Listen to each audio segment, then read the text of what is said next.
नमस्कार। आज मैं पुनः आपके बीच गुणन की एक नई पद्धति के साथ उपस्थित हूं।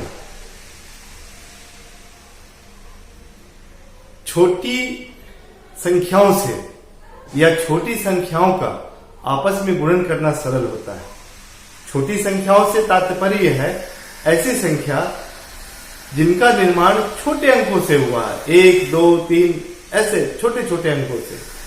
लेकिन उसके स्थान पर यदि कोई ऐसी संख्या हो जिनका निर्माण 7, 8, 9 ऐसे बड़े बड़े अंकों से हुआ है और ऐसी दो संख्याओं का जब हम गुणन निकालते हैं तो वह हमारे लिए बहुत ही कठिन होता है। तो आज मैं जिस विधि की चर्चा करूंगा वो बड़ी संख्याओं अर्थात बड़े अंकों से बनी संख्या का आपस में गुणन कितना सरल बना देता है। जितनी बड़ी संख्या होगी, जितने बड़े बड़े अंक होंगे, गुणनफल उतना ही सरल होगा।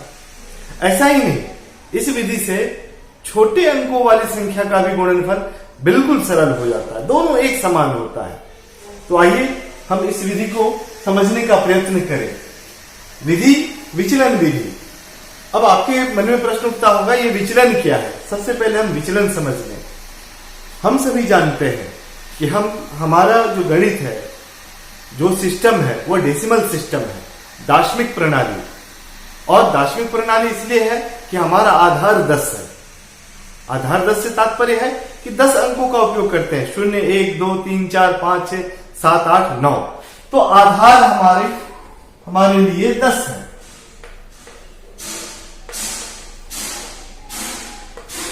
आधार 10 और इसी के आधार पर वैदिक गणित में आधार संख्याओं की कल्पना की गई है। आधार संख्याएं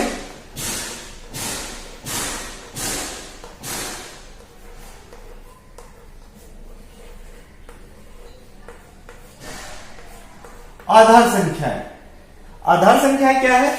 10 की घात में आने वाली संख्या, जैसे 10, 100, 1000, 10,000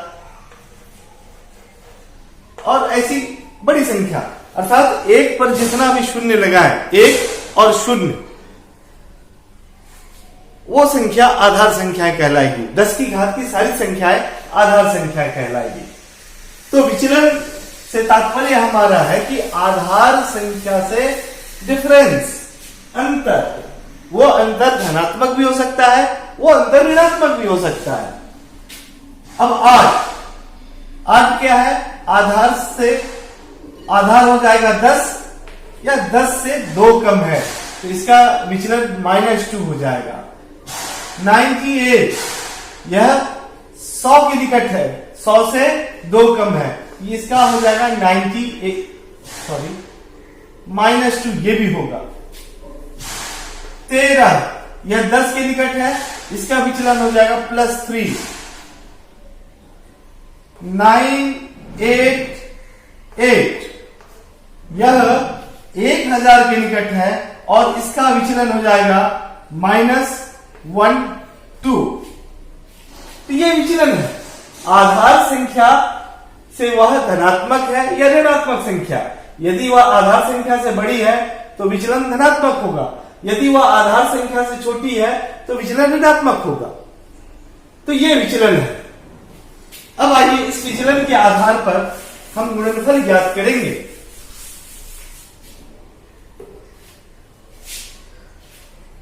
(98 into 97) 98 into 97। अब यहां पर आधार संख्या क्या है? 100 है, यह 100 के निकट है और इसका विचलन क्या होगा? तो -2 और इसका विचलन क्या होगा? -3। लेकिन सुविधा के लिए हम क्या करते हैं? आधार में 2 शून्य है, इसलिए विचलन 2 अंकों में लिखते हैं, इसके लिए बाईं ओर 0 लगाते हैं। इतना कार्य करना है। जिन संख्याओं का गुणनफल निकालना है उनका विचलन ज्ञात करते हैं। या माइनस है, माइनस ये 100 से 2 कम है, इसलिए इसका विचलन -2 है। यह 3 कम है, इसलिए इसका विचलन -3 है। और आधार संख्या में चूंकि 2 शून्य है इसलिए विचलन हम 2 अंकों में लिखते हैं। 2 अंकों में बनाने के लिए बाईं ओर शून्य लगाते हैं। अब आप इसे चाहे तो दाहिनी ओर से बनाए या चाहे तो बाईं ओर से बनाए, आप किसी भी तरफ से बना सकते हैं। तो यदि बाईं ओर से बनाते हैं तो इसमें तिरछा इसका इससे जोड़ करेंगे या इसका इससे जोड़ करेंगे, तो 98 प्लस माइनस 3 यानी 98 माइनस 3 95, ये बाईं ओर का उत्तर हो गया। और दाईं ओर का उत्तर इसे सीधा सीधी गुणा करते हैं, तो 2 इंटू 3 6 06 और माइनस इंटू माइनस प्लस हो गया, तो 98 इंटू 97 9506। यदि हम इसे दाहिनी ओर से बनाना चाहें तो भी बना सकते हैं। इन दोनों को मल्टीप्लाई करेंगे 06 होगा, माइनस माइनस प्लस हो जाएगा। अब इसमें इसको ऐड करें या इसमें इसको ऐड करें, 98 माइनस 3 95, 97 माइनस 2 95, या आधार में इन दोनों को ऐड कीजिए 100 100 माइनस 5, तीनों स्थिति में 95 होगा। यदि ये अलग अलग संख्या आती है इसका मतलब कि विचलन हमारा कुछ ना कुछ गलत जरूर है। तो आपने देखा कि ये कितना सरल बन गया। अब एक दूसरा उदाहरण देखेंगे हम।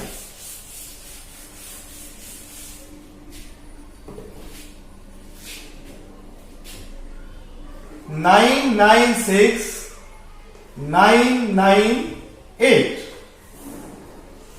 इसको मल्टीप्लाई करेंगे। आप देख रहे हैं ये 996 998 दोनों 1000 के निकट है, 1000 के पास है, 1000। अब इसका विचलन क्या होगा, 1000 में ये 4 कम है तो माइनस 3 अंकों में विचलन लिखना है, क्योंकि यहां आधार संख्या में 3 जीरो है, माइनस 004, और यहां होगा माइनस 002, क्योंकि ये 1000 से 2 कम है। अब वैसे ही इसको मल्टीप्लाई करेंगे तो ये हो जाएगा 008।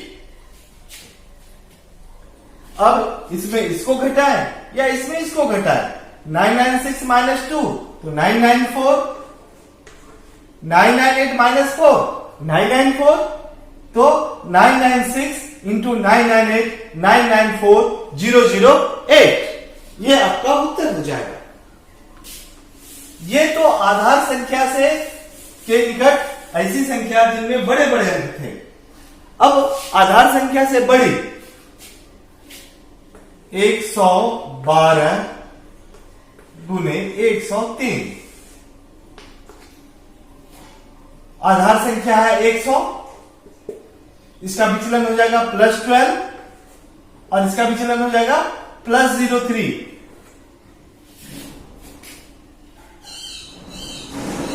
अब इन दोनों को मल्टीप्लाई कीजिए 36, अब इसमें इसको ऐड कीजिए या इसमें इसको ऐड कीजिए 115, 112 इंटू 103 11536। तो आपने देखा कि आधार संख्या के निकट होने के कारण ये कितना सरल हो जाता है। एक मैं और दूसरा उदाहरण लेता हूं, 1 2 3 2 1002 मल्टीप्लाई करेंगे, ये 1000 के निकट है और इसका विचलन हो जाएगा +232 और इसका विचलन हो जाएगा +002। अब इन विचलनों को मल्टीप्लाई कीजिए तो हो जाएगा 464। अब इसमें इसको ऐड कीजिए या इसमें इसको ऐड कीजिए, दोनों स्थिति में आ जाएगा उत्तर 1324। तो 1232 इंटू 1002 1324464। ये अब मैं एक थोड़ा सा दूसरा उदाहरण देना चाहता हूं, उसको भी समझिए।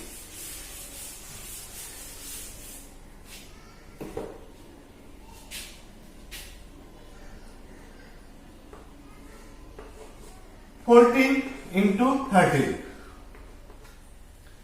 यहां आधार 10 है तो विचलन हो जाएगा +4 और यहां विचलन हो जाएगा +3। चूंकि आधार में एक ही शून्य है इसलिए इसमें शून्य लगाने की आवश्यकता नहीं है, क्योंकि यह एक अंकीय है ही। अब इन दोनों को मल्टीप्लाई करते हैं तो होता है 12। अब इसमें इसको जोड़िए या इसमें इसको जोड़िए, दोनों स्थिति में 17 आएगा। लेकिन यहां चूंकि हमारे आधार में एक ही शून्य है, इसलिए यहां पर हमें एक ही अंक की आवश्यकता पड़ेगी। तो जो शेष बाईं ओर का अंक है उसको हासिल के रूप में इसमें ऐड करेंगे तो हो जाएगा 182। 14 इंटू 13 182। ये हमेशा हमें ध्यान में रखना है कि आधार संख्या में जितने ही शून्य होंगे विचलन उतने अंकों का होना चाहिए, या विचलनों का गुणनफल भी उतने ही अंकों का होना चाहिए। यदि अंकों की संख्या बढ़ जाती है तो उसे बाईं ओर हासिल के रूप में लिखते हैं। तो आपने देखा कि आधार संख्या के उपयोग करने से हमारा गुणन कितना सरल हो जाता है, और यहां तक कि जो बड़े बड़े अंकों की संख्या है उसका भी गुणन अति सरल हो जाता है। तो हम इसका अभ्यास करें और अगली कड़ी में मैं चर्चा करूंगा। अभी तो हमने आधार 10 के पास की संख्या की चर्चा की, 100 के पास की संख्या की चर्चा की, 1000 के पास की संख्या की चर्चा की, 10,000 के पास की संख्या की चर्चा की। लेकिन क्या ऐसा हो जाए 20 के पास कोई संख्या हो उनका गुणनफल, 300 के पास कोई संख्या हो उनका गुणनफल, 500 के पास कोई संख्या हो उसका गुणनफल किस प्रकार से निकलेगा, हम इसकी चर्चा अगली कड़ी में करेंगे। बहुत बहुत धन्यवाद।